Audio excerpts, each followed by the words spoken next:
Welcome to another edition of Brevard News, your trusted news source for real news in Brevard County. I'm Kevin Jeffrey, your moderator. We're on location from the Brevard County Republican Assembly monthly meeting, and we have a special guest who's also going to be our speaker for today, Randy Fine, Representative Randy Fine, and also as well, Katie Delaney, who is running for County Commission Seat 1. Welcome, guys. Thank you. Randy, thanks for taking the time to visit with us. You were elected to the State House in 2016. For the first time, you won re-election last time, 55.74% to 44%. Not bad. No. I won by 12 points in a district that only has 2% more Republicans. So, wow, that's pretty good. Thank you. Then you were term limited out, chairman of the House Health and Human Service Committee. Yep, that's my job this session. You are a fan of mine because back during COVID, when no one had a backbone to talk about what was going on, you did. And I tell you what, I don't know anything else about you, but I know that. I like people with backbone. And so I really appreciate that.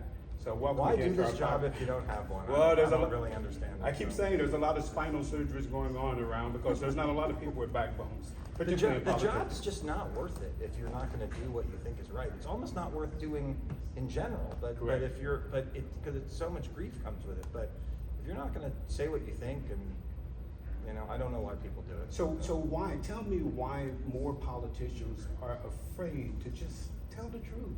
Why? What's the problem? I'm different than many. I'll tell you a story. When I was 16, I was a page for the U.S. House of Representatives, and I became very close to a congressman at the time. And I told him then that I was going to run for office, like when I was out of college.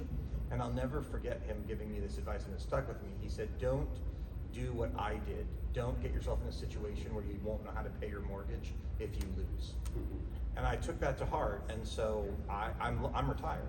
And so I was very lucky. I had a successful business career.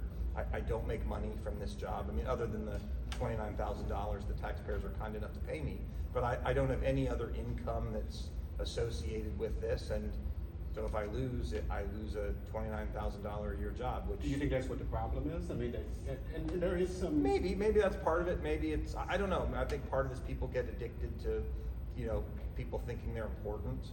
I'm not a person who. I frankly, if people come to meet with me in Tallahassee, I don't like the representative, the chairman. I say, look, just call me by my first name. That's better than a lot of people do. So, but I think some people like I think for some people it's the biggest thing they've ever done.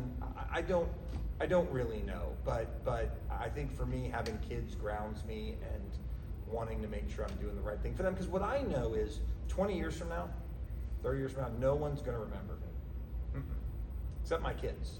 Correct. And they're going to say, Dad was gone a lot when we were in junior high and high school.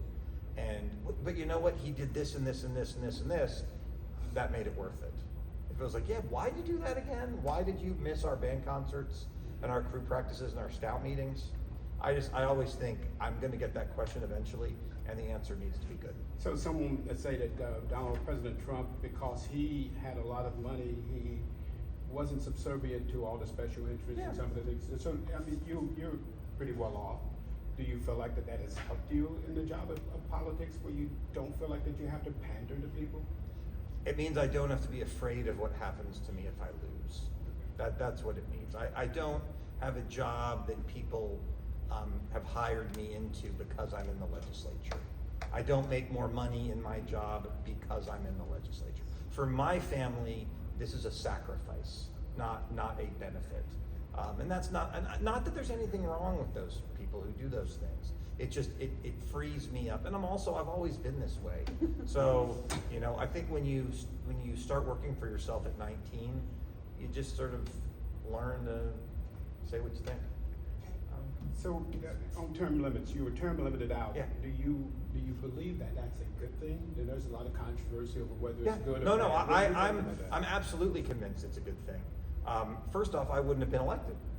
I mean, think about it. Somebody else would be in there. I would never have had the opportunity to do this. But I will tell you, if I was not term limited and I couldn't run for the Senate or something else that was interesting, I wouldn't run for a 5th term. Not because of term limits. I've sort of like 8 is enough. It really is. It's enough for me. I've done the job for, maybe if I could be speaker for 2 years or an appropriations chair, but I would not run again if I could, because I've sort of experienced it and I've done it and that sort of thing. I'm running for the Senate because I think I've done a good job, and it will be a new challenge. You know, I mean, I'm now sitting in what is my district. You know, this is a long way from where I live. Yeah, it comes all the way up to here. And so the challenge of, it's going to be a new challenge. So that's good. But yes, I absolutely, you know, I've believed in term limits before, but now I'm proof of it. I would not run again for the House if there wasn't anything to do. So what do you think are the real problems facing Brevard County? You know, the people, there seems to be a disconnect between the politicians and the people. The people see it one way, the politicians see it a different way. What do you see? Well, are you talking about like local problems? Local problems. I think our local problems are, here's the biggest problem, honestly. You have a group of people who have taken as a fundamental tenet of life that growth is good, that more is better. So, hey, we should get more companies to move here, or we should get more houses built, because that's somehow good. Now, I don't believe that people should be able to slam the door after they come here.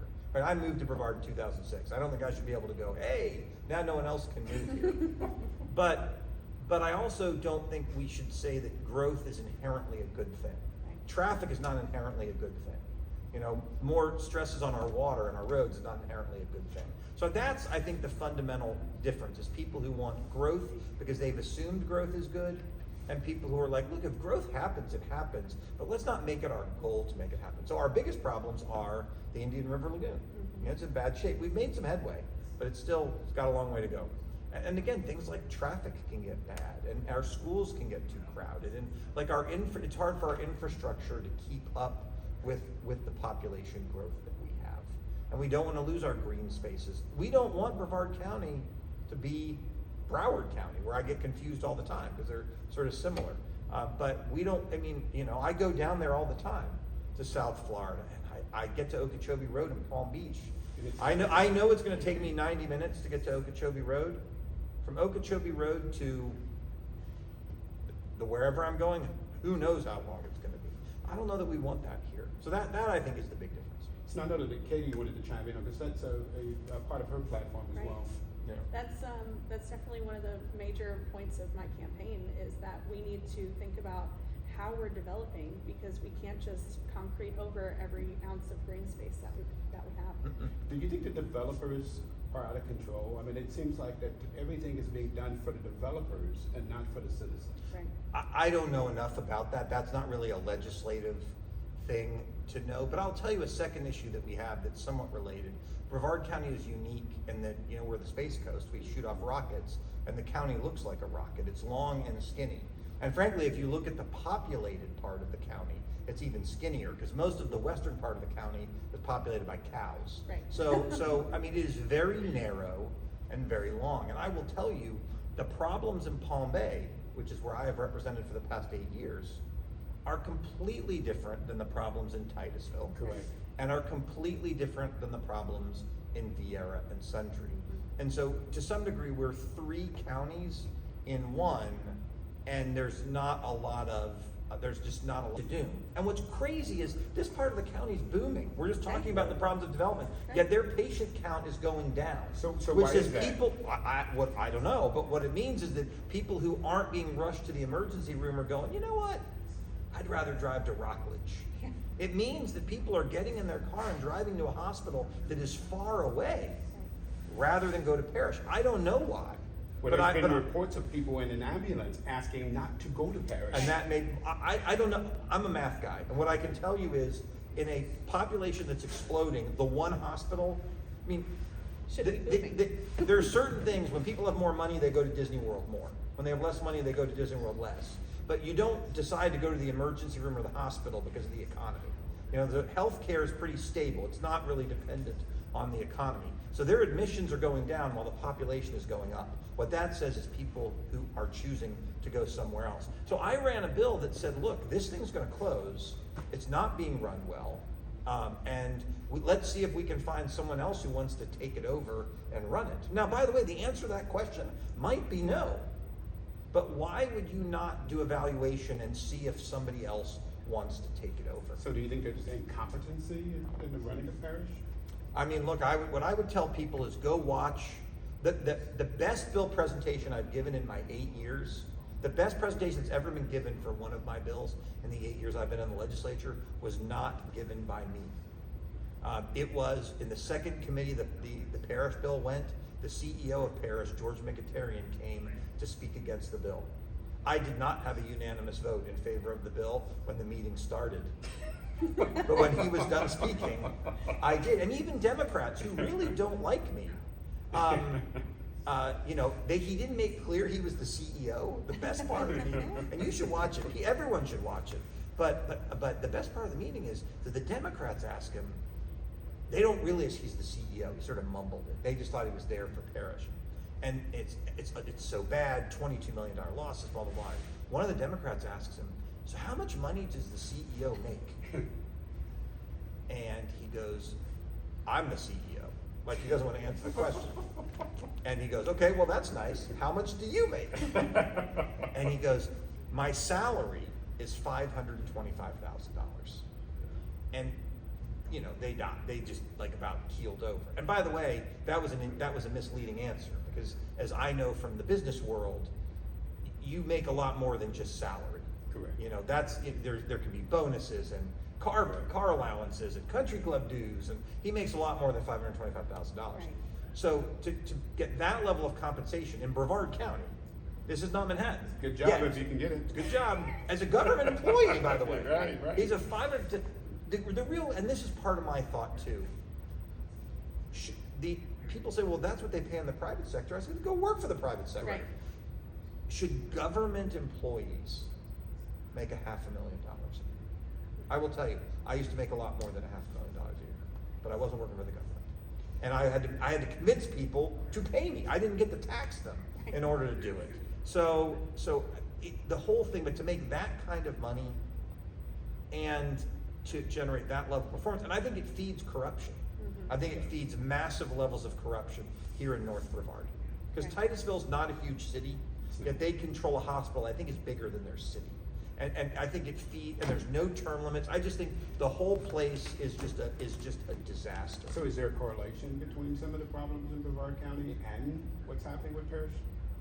I think there's maybe to some degree. I think it's probably more problems probably up here in Titusville, Oh, yeah. in northern Brevard. Because I mean, look, the governing board of Parrish, 2/3 of it is effectively picked by the Titusville City Council. Right. Correct. So yet, I think people go to Parrish who don't live in Titusville, and so it's just the way it's governed is bad. The results are bad. I didn't have an answer. I'm not a hospital expert. I just know that this isn't working. As a businessman, this is not a good and look, I business. learned as I got asked to chair Health and Human Services, not an area that I knew. And I learned, and people don't know this, there's 3 kinds of hospitals in Florida. There are for-profit hospitals, like HCA. They make money. They have shareholders. And by the way, they pay property taxes on their hospitals. Oh, wow. They pay income taxes too. And they make money. Then there's nonprofit, like Health First, which everybody knows. So Health First doesn't pay taxes on they're private, they're not part of the government, but they don't pay any taxes. And then there's government hospitals who are literally owned by the government, and they're our responsibilities. And most people don't know this. They just think of the hospital. They don't know which one of these things it is. And I think that, to me, if the private sector can do it, why is the government doing it? But if the government's doing it well, that's fine. But here's an instance where it is doing it terribly. And so, I mean, there's nothing I can say that will be as compelling as watching him just get skewered.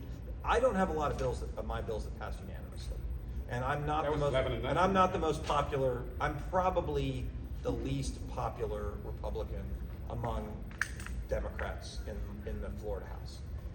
I used to have competition. I don't know that I do anymore. But Let's get to this question, because Yeah. we're running out of time, and then I want Katie to be able to chime in. I know she has a couple of questions for you. So this SB 7014 bill, which makes it easier, some people believe that makes it easier for corruption. and it does the opposite. So tell us All about right, so here's where you got me. So I can't even remember the bill numbers of the 7 bills that I filed, let alone the other, 2,000 bills. The idea is so to be remind able to me make what- it easier to be able to expedite issues of ethics violations and things of that matter. Oh, that's the ethics reform bill. Correct. Okay, so there are, okay, now I know a little bit about it. There are issues with the ethics process. There are people who weaponize, and frankly, here in Brevard County, who have weaponized the ethics process. They will make crazy allegations against people, and of which they have no evidence and no knowledge. And the way the ethics process works today, I'm afraid to say this because then other people might start to do this. If you accuse somebody of doing something that would be unethical, illegal under our ethics laws, even if you have no evidence, the ethics committee will assign a taxpayer-paid investigator or team to go and investigate it. And people then have to hire lawyers and deal with all of this sort of stuff. And so people will file ethics complaints just to cause other people problems. They'll also file ethics complaints to be able to say they are in a campaign. So let's say I'm running against you, and let's say you're a city councilman.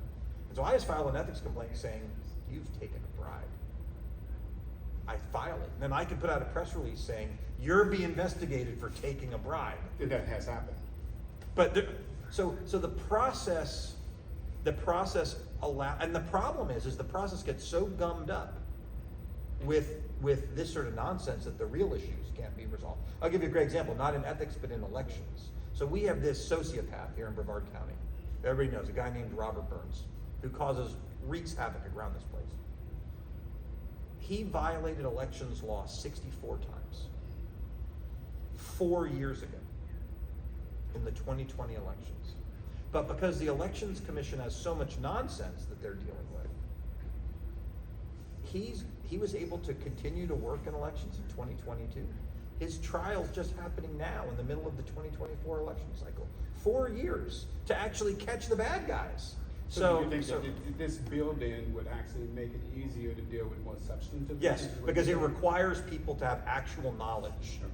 So, but Yes. would it I have discourage? to sign something. If I'm remembering the details of the bill, I can't just say you took a bribe. I have to sign something where under penalty of perjury that says I have personal knowledge that you took. It also says here that it's that the person, if you file this charge and it's not proven that it's to be true, that you're liable for the cost plus reasonable attorney fees for filing a complaint with malicious intent. With malicious intent. Okay.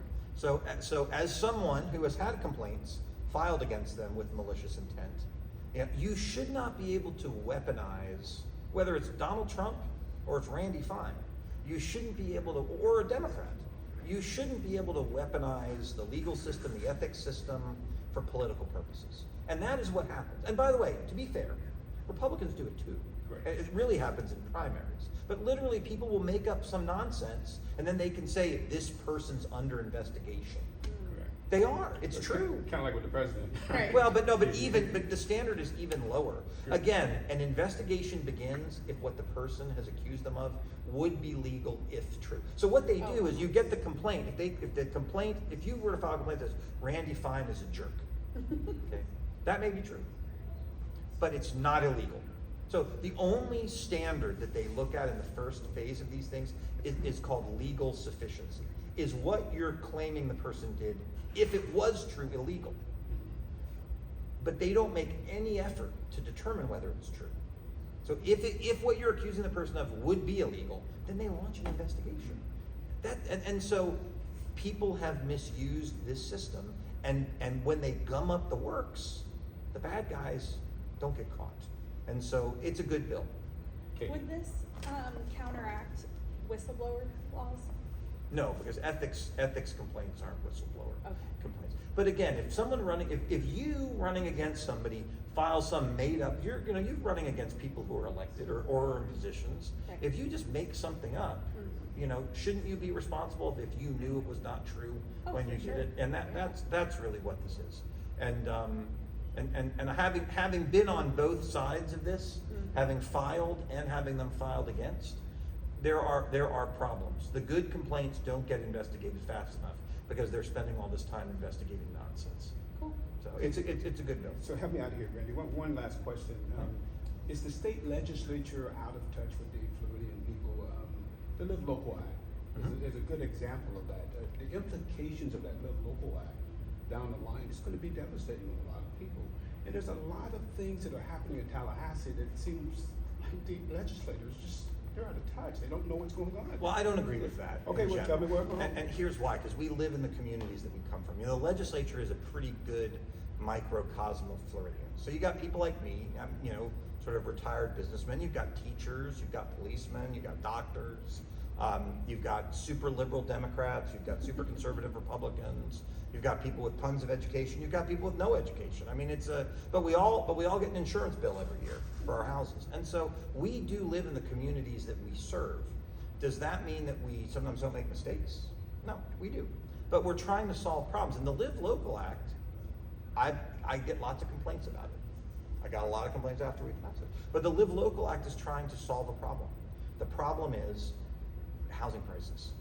The problem we have is that people are moving here and then there's nowhere for them to live and no one can afford a place to live.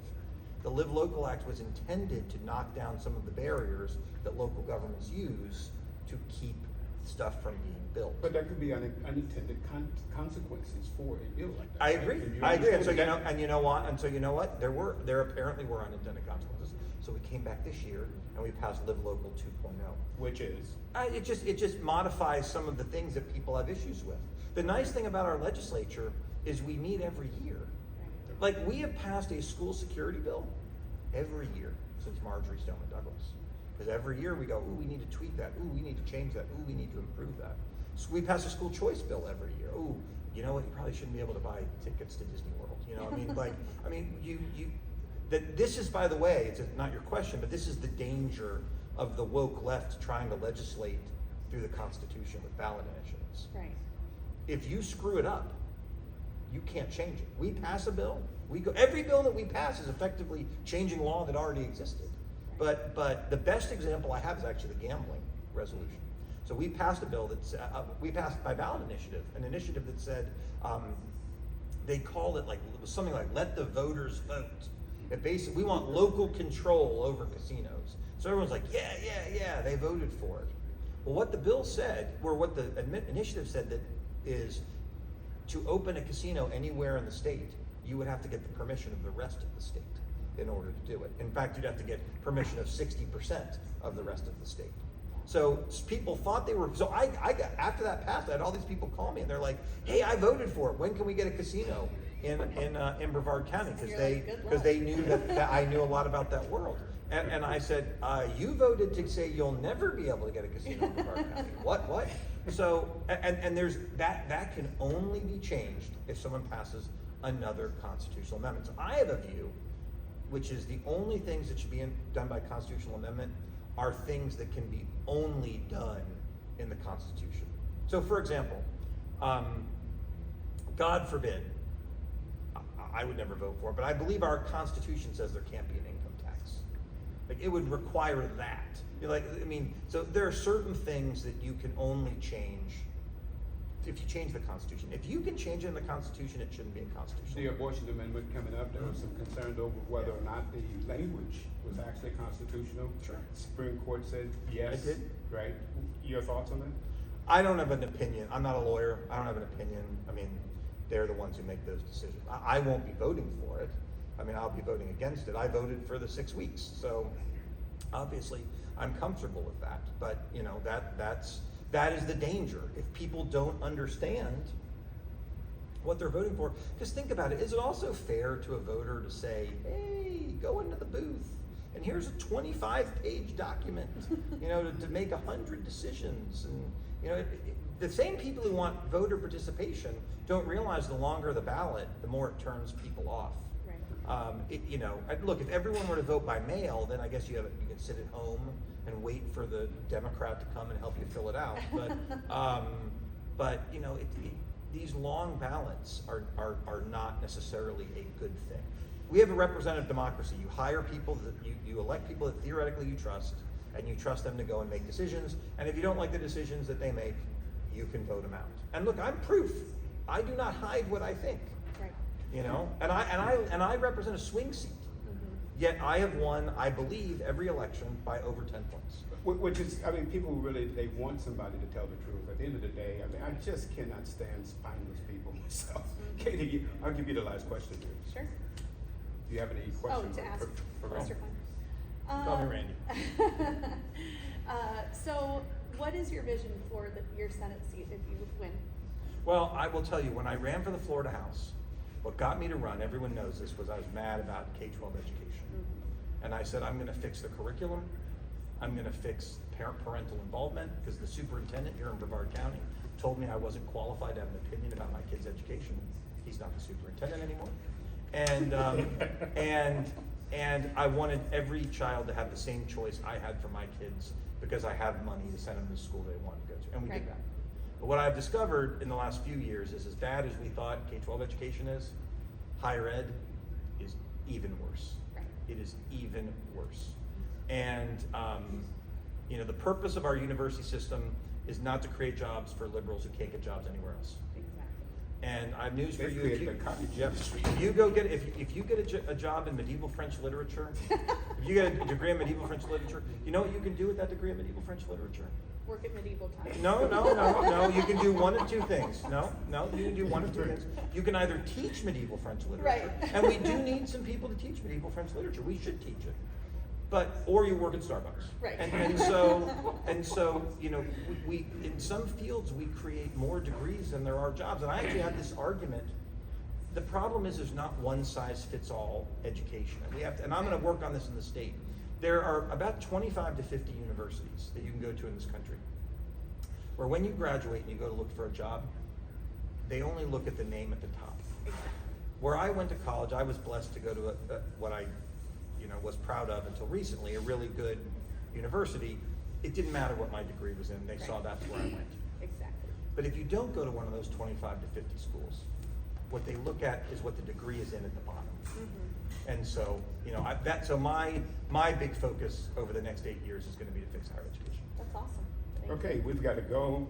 So that means also trade schools? Yes, absolutely. Yeah. Okay. All right, so that's it for our edition of Brevard News, your news source for real news in Brevard County. I did want to give you this quote as we get ready to go. We try to give you a good quote at the end of each edition. And this quote is from Gerald Ford, believe it or not. A government big enough to give you everything you want is a government big enough to take from you everything you have. Thanks for joining us this week. You have a wonderful week, and we'll see you next week.